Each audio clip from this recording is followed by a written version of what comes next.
Hey there, everyone. Today we're talking about how to keep love fresh. Firstly, plan some surprise events for your partner to heat up your relationship on memorable days. Being honest and open with your partner about your feelings is also important. Remember, love isn't just about feelings. It's also about actions. If you truly care for someone, you'll take the necessary steps to keep that love alive and vibrant. So here's a tip. Don't hesitate to express your feelings of affection toward your partner. They need to feel cherished too. Let's stay positive and keep love alive. MSNBC described it as a constitutional masterclass, while even Fox News ran the banner. House floor confrontation raises questions about speaker authority. Across the nation, constitutional law experts and former federal judges were quickly invited to appear on live panels. What we saw today wasn't just politics. Explained to Harvard law professor during an MSNBC segment, it was a rare moment when legal expertise met political power, and Substance 1 professors across universities declared they would use the clip in law school, lectures that illustrate the contrast between talking about constitutional theory and actually practicing it in courtrooms outside the Capitol. Chaos filled the air as reporters swarmed lawmakers exiting the chamber when Crockett finally emerged, surrounded by Democratic colleagues. She paused to address the barrage of shouted questions. Today's exchange was unfortunate but necessary, she said calmly. When the Speaker of the House uses his platform to question a member's professional background and constitutional understanding, it demands a factual, substantive response. I would have preferred a more respectful setting for that debate, but when directly challenged, I will always defend both my record and the Constitution itself. With that, she turned and continued walking, leaving reporters racing to file their breaking stories. Meanwhile, Speaker Johnson abruptly canceled his scheduled press availability. His communications team cited scheduling conflict, though few believe the explanation after such a dramatic and widely covered confrontation. Inside the Capitol, political aftershocks were immediate.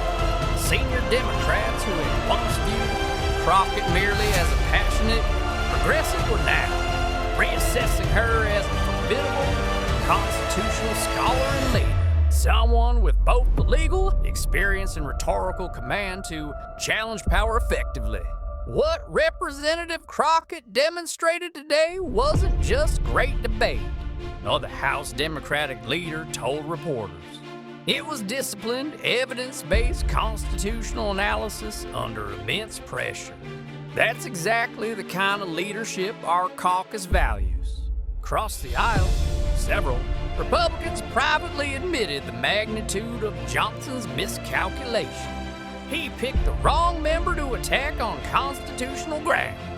A veteran GOP lawmaker was overheard saying, "Everyone knows she's actually litigated these issues."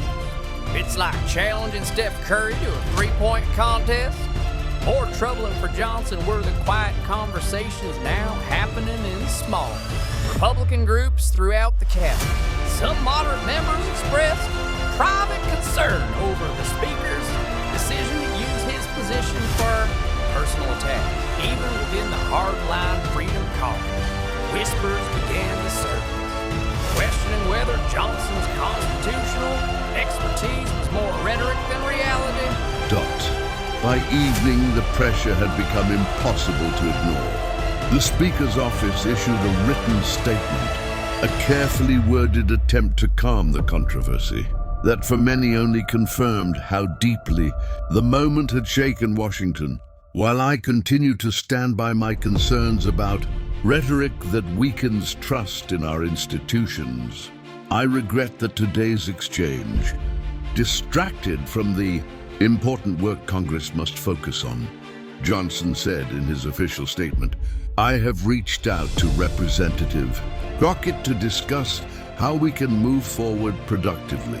The carefully worded message, a non-apology wrapped in political language, satisfied no one. Instead, it only reignited discussion about the confrontation that had already captured national attention. Constitutional scholars across media outlets dissected every line of Crockett's rebuttal, noting that her summary of Johnson's amicus brief in Texas v. Pennsylvania was not only factually accurate, but revealing of how he interpreted constitutional law for political convenience for Congresswoman Jusmine Crockett.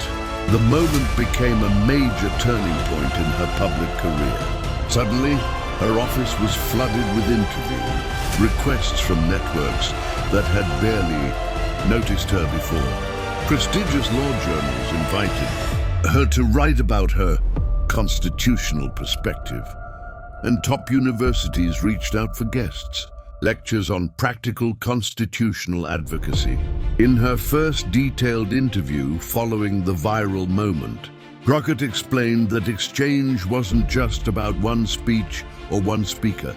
It was about challenging the idea that only certain people from certain backgrounds get to define constitutional authority. The Constitution belongs to every American, not just those who cite it to justify selective ideologies. Meanwhile, the professional fallout for Speaker Mike Johnson deepened over the following weeks. His approval ratings among Republican voters dropped sharply, with many citing concerns about his judgment and his misuse of the Speaker's podium. Inside Congress, murmurs grew louder.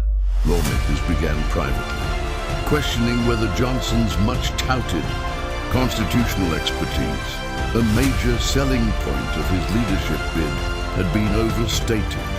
Across America, viewers tuned in to C-SPAN as the confrontation unfolded live. The chamber overflowed, with members who had left their offices to witness the extraordinary moment firsthand. Senior leaders from both parties watched intently, realizing that what was happening could shift the balance of influence within Congress itself. As Crockett stood at the microphone, the countdown clock ticking away her single allotted minute. The contrast between the two figures became impossible to ignore. Johnson, the relatively new speaker, elevated unexpectedly into one of the most powerful roles in Washington, had just used that authority to question a colleague's qualifications. Facing him was Crockett, a first-term representative with limited institutional clout, but extensive constitutional and courtroom experience, now preparing to defend not just her reputation, but her entire professional record.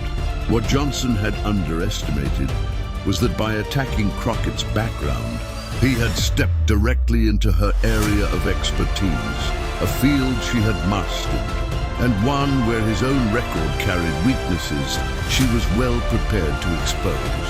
"Mr. Speaker," Crockett began, her voice calm but commanding, "since you've questioned my understanding of constitutional law and my legal experience, I think it's only fair to clarify the record for both this body and the American public." She stood tall at the microphone, meeting Johnson's gaze without hesitation. "You describe my legal work as mostly defending criminals in Texas courtrooms. For the record, while I am proud of my work as a defense attorney, protecting constitutional rights is the foundation of justice. The majority of my legal career was spent as a civil rights lawyer." Her tone remained professional, but her words carried unmistakable precision. "I have fought and won cases that protected thousands of citizens' voting rights," she continued. "I have held police departments accountable through misconduct cases that led to real policy reforms across multiple jurisdictions. And yes, I defended clients whose constitutional rights were being trampled, including 3 men who were ultimately exonerated after spending more than 50 years in prison for crimes they did not commit." The chamber had gone silent. Lawmakers from both sides were transfixed as Crockett dismantled Johnson's portrayal of her career with fact after fact. The speaker sat motionless, his expression restrained, but his posture visibly tense as she continued. You've implied that my grasp of the Constitution is somehow insufficient for this chamber, Crockett said, her tongue sharpening slightly. Perhaps now is a good time to review the constitutional record, yours and mine. She glanced briefly at her notes, then looked up again. In 2020, you publicly argued that the president holds nearly unlimited authority in matters of foreign policy, a view the Supreme Court has repeatedly rejected, from Youngstown Sheet and Tuco v. Sawyer to Zivotofsky v. Kerry, both of which clearly limit executive power. Murmurs rippled across the room. Several members recognized the landmark cases instantly. Johnson's posture stiffened further. Crockett pressed on. In your amicus brief in Texas versus Pennsylvania, you claimed that one state could legally challenge another state's election results, a theory so far outside constitutional norms that the Supreme Court dismissed it unanimously, including by all 3 justices appointed by the very president you were defending. Gasps filled the chamber. Mentioning Johnson's involvement in the post-election lawsuits had touched one of the most sensitive chapters of his career, a topic rarely raised within formal proceedings. You advocated for a constitutional theory so flawed that not a single justice, conservative or liberal, found it valid, Crockett said, her voice gaining force. Is that the constitutional expertise you're accusing me of lacking? Mr. Speaker? The room was electric. What began as a public rebuke had turned into a stunning reversal, one that would be replayed, analyzed and discussed across every major network before the day was over. What began as a one-sided verbal assault from Speaker Johnson had quickly turned into a detailed constitutional breakdown that left him visibly unprepared. Senior Republican members began whispering to aides and signaling to parliamentary staff, clearly hoping to find a procedural escape from the unrelenting constitutional lesson unfolding before them. You've accused me of misunderstanding our constitutional responsibilities on judicial nominations. Crockett began referencing Johnson's earlier remarks. Yet in 2016, you claimed that the Senate had no constitutional duty to consider a Supreme Court nominee during an election year. Then in 2020, you said the opposite, that it had a constitutional obligation to act. Both statements cannot be true. Mr. Speaker, the Constitution doesn't shift depending on who controls the Senate or the White House. Her words landed with quiet precision. The contradiction was impossible to ignore. A digital clock above the chamber indicated that 40 seconds of her 1-minute response had already elapsed. Every representative in the room leaned forward, anticipating her closing words. Johnson looked increasingly uneasy, his hand hovering near the gavel as he weighed whether to interrupt, an action that would only strengthen her point about selective constitutional reasoning. Before he could decide, Crockett delivered her sharpest strike yet. Mr. Speaker, she said evenly, you've questioned my understanding of the Constitution, but as someone who has personally argued and won constitutional cases in federal courts on behalf of Americans whose rights were violated, I must ask, how many constitutional cases have you personally litigated and won in federal court? The question echoed through the hall like thunder. Everyone present knew the answer. Despite Johnson's frequent claims of constitutional mastery, his legal work had been confined mainly to state courts and narrow religious liberty cases. Crockett, by contrast, had spent her career litigating federal constitutional issues, a distinction well known within Congress, though she rarely mentioned it unless challenged. The yellow warning light on her microphone signaled 10 seconds remaining, but Crockett's delivery only grew stronger. Mr. Speaker, she said, her voice resonating through the chamber, there's a world of difference between quoting the Constitution and defending it in real courtrooms for real. People whose rights have been denied The silence that followed was complete. Even those accustomed to political theater recognized this as something different, a moment of moral and constitutional clarity. Crockett continued, her tone steady but infused with conviction.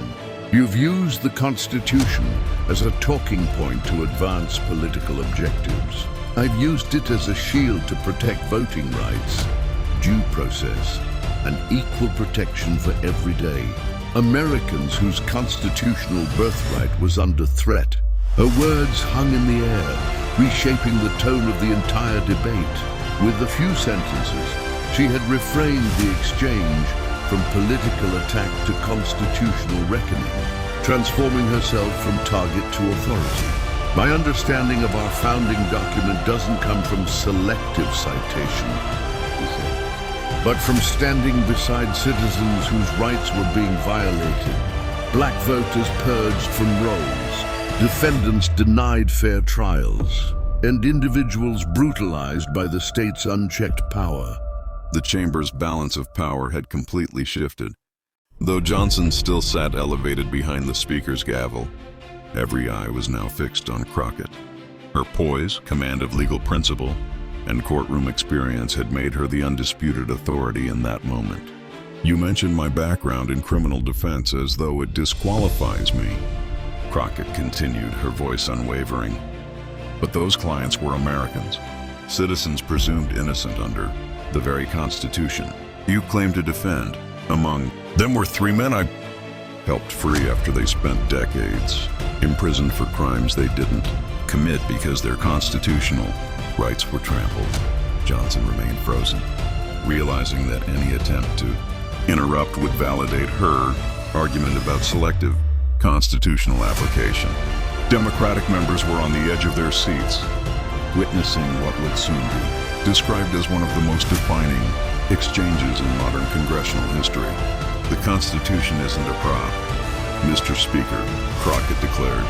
It's a promise that power will be restrained, that rights will be protected, and that justice will belong to everyone, not just those who look like you or share your ideology.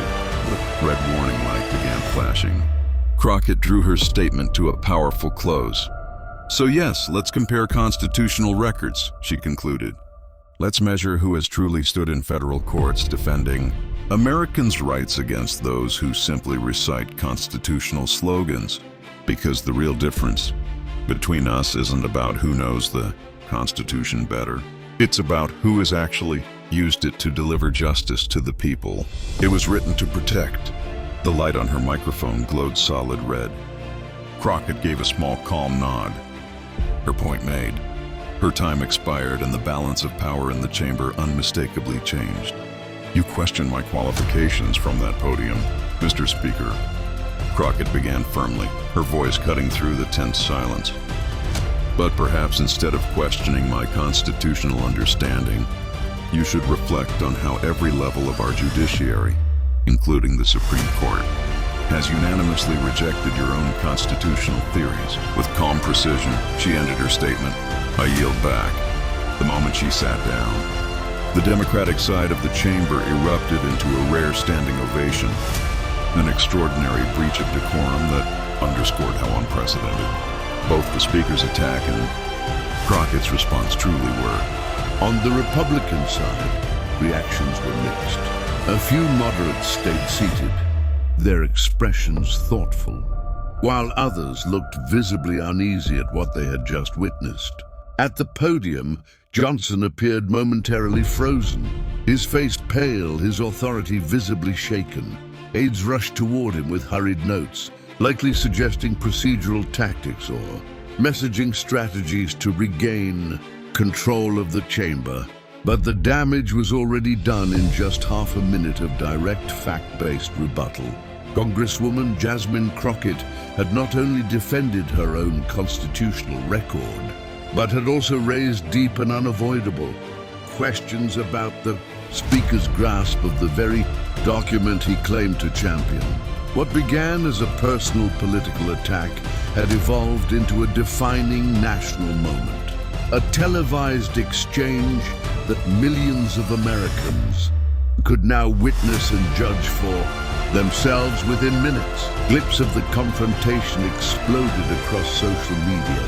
The hashtag #TuckerConstitution clapbacks skyrocketed to the top of trending lists worldwide. By that evening, Crockett's calm yet devastating response had reached over 30 million views across major platforms. One viral meme showed a split screen of Johnson's confident expression before her remarks and his stunned silence afterward. Captioned, "When you bring a speech to a constitutional fight." Major news outlets immediately shifted their programming. CNN interrupted its regular broadcast with the headline, "Speaker attacks Congresswoman gets constitutional lesson in return." MSNBC described it as a constitutional masterclass, while even Fox News ran the banner, "House floor confrontation raises questions about Speaker authority." Across the nation, constitutional law experts and former federal judges were quickly invited to appear on live panels. What we saw today wasn't just politics, explained a Harvard law professor during an MSNBC segment. It was a rare moment when legal expertise met political power and substance. One professors across universities declared they would use the clip in law school lectures to illustrate the contrast between talking about constitutional theory and actually practicing it in courtrooms outside the Capitol. Chaos filled the air as reporters swarmed lawmakers exiting the chamber. When Crockett finally emerged, surrounded by Democratic colleagues, she paused to address the barrage of shouted questions. "Today's exchange was unfortunate but necessary," she said calmly. "When the Speaker of the House uses his platform to question a member's professional background and constitutional understanding, it demands a factual, substantive response. I would have preferred a more respectful setting for that debate, but when directly challenged, I will always defend both my record and the Constitution itself." With that, she turned and continued walking, leaving reporters racing to file their breaking stories. Meanwhile, Speaker Johnson abruptly canceled his scheduled press availability. His communications team cited scheduling conflicts, though few believed the explanation after such a dramatic and widely covered confrontation inside the Capitol. The political aftershocks were immediate. Senior Democrats who had once viewed Crockett merely as a passionate progressive were now reassessing her as a formidable constitutional scholar and leader, someone with both the legal experience and rhetorical command to challenge power effectively. What Representative Crockett demonstrated today wasn't just great debate, the House Democratic leader told reporters. It was disciplined, evidence-based constitutional analysis under immense pressure. That's exactly the kind of leadership our caucus values. Across the aisle, several Republicans privately admitted the magnitude of Johnson's miscalculation. He picked the wrong member to attack on constitutional grounds. A veteran GOP lawmaker was overheard saying, "Everyone knows she's actually litigated these issues." It's like challenging Steph Curry to a three-point contest. More troubling for Johnson were the quiet conversations now happening in small Republican groups throughout the Capitol. Some moderate members expressed private concern over the Speaker's decision to use his position for personal attacks. Even within the Hardline Freedom Caucus, whispers began to surface, questioning whether Johnson's constitutional expertise was more rhetoric than reality.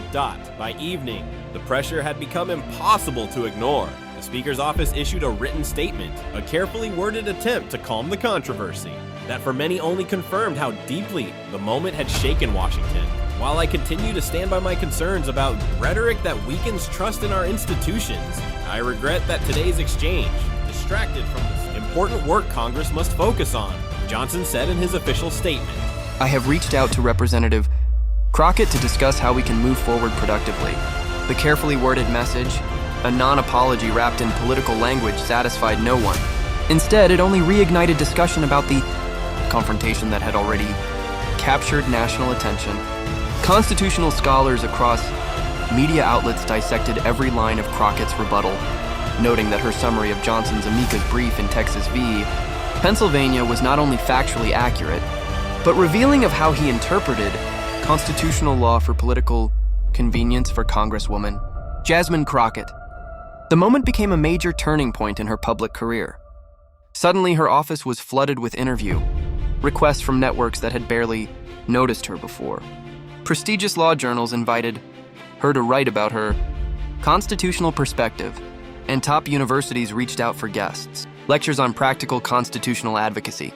In her first detailed interview following the viral moment, Crockett explained that exchange wasn't just about one speech or one speaker.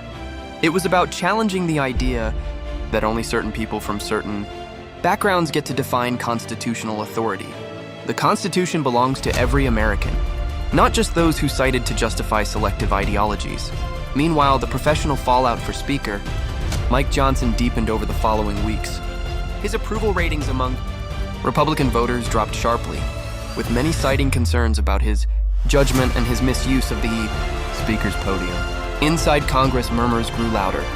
Lawmakers began privately questioning whether Johnson's much-touted constitutional expertise, a major selling point of his leadership bid, had been overstated. The damage went beyond optics. Johnson's ability to lead floor debates on constitutional issues, from judicial nominations to executive power, was now compromised. Democrats repeatedly invoked the Crockett exchange when contesting his procedural rulings, while even Republicans began feeling more confident publicly, challenging his interpretations. 3 months later, when another high-profile constitutional issue reached the House floor, Johnson made an extraordinary decision. He handed the gavel to a deputy before speaking. A quiet but telling acknowledgement that his credibility on constitutional matters had been deeply weakened by that single encounter with Crockett for veteran lawmakers and constitutional scholars.